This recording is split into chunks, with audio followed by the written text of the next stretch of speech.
to go 3-1 in the Maryville-Alcoa battle this weekend? It's pretty awesome. That rivalry is something to all because Ruben's a great player and he's going to get better and better. So it's kind of neat just kind of seeing all the tweets about it and stuff and seeing people keep up with it. It's one of those things. We play football against each other. Alcoa hates Maryville, but outside of that, it's all love. So to see somebody like him go and succeed at a place like this, it's awesome, and just kind of gives you a little bit more fire to get him out too. And he got one off of me, and so it's just one of those things. It's a lot of fun to go up and see it and see a bunch of hard work from some local kids from Alcoa and Maryville. You're obviously a little bit older than him, but did y'all face off any in high school? That's the thing. I'm so much older than him. Been here so long that I think he was a freshman by the time I graduated or something like that. But I remember hearing about him hitting 4 or 5 home runs in the tournament, and he's just a great player, and it's just something fun. And I'm excited to see what comes of him later on. How nice was it to have success this weekend twice after the Auburn situation last week? Oh, it's huge. It's one of those things. Once you play as long as I have, you kind of have those downs. If you go out there in those situations, you're not going to have your best stuff every day, and sometimes you do get beat on your best stuff. And I feel like that's what happened last week. And just learning from that and growing and knowing that, hey, that's last week. We just got to move on. That's what I had to do. I just needed to come out and do what I can for my team and just kind of throw strikes and go back to who I was. Anything particular?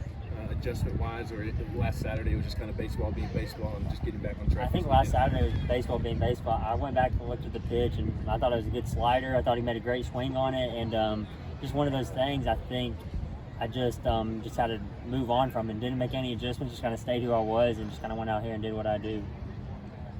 Pitching staff-wise, just what's the takeaway from you all and, continuing to be one of the strengths of the team? I think it's one of those things. We're just going to keep growing. I think you see a lot of guys developing new roles and kind of using more. You saw Mark McLaughlin go for a long stint.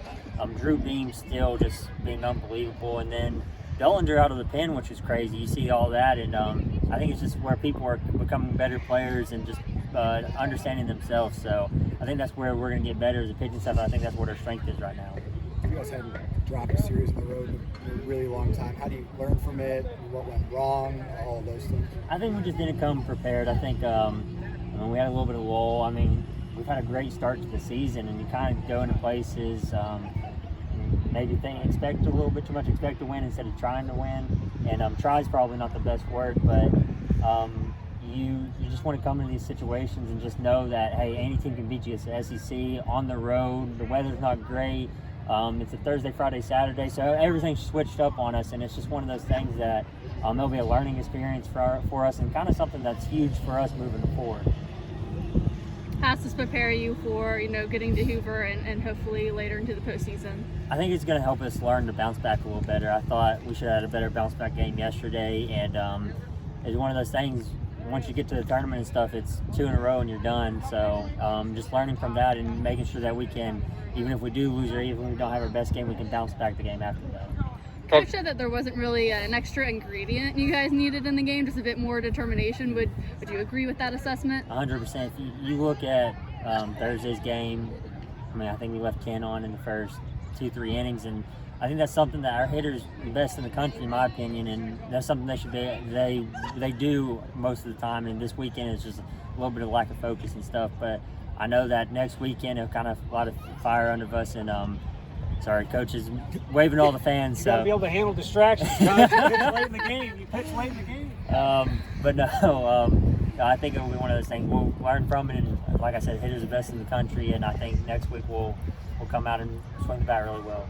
Obviously, you never want to lose, but do you think it's good to kind of have that sense of urgency y'all had to have the day before postseason play? I'm going to give you the same answer to Luke did. You never want to lose the series, but I think it's one of those things. And we'll look back on it later on. I think this will be a huge stepping stone for us in our season. Just losing a series on the road and learning from it and seeing what mistakes we need to correct on and be better at. What do you think of Dr. Vitello's all-white look that he mixed up for the finale? I think it looks good. So does all Twitter. So he can wear. I think he could wear just the jacket, and people would blow up about it. So. Think that's good? Okay.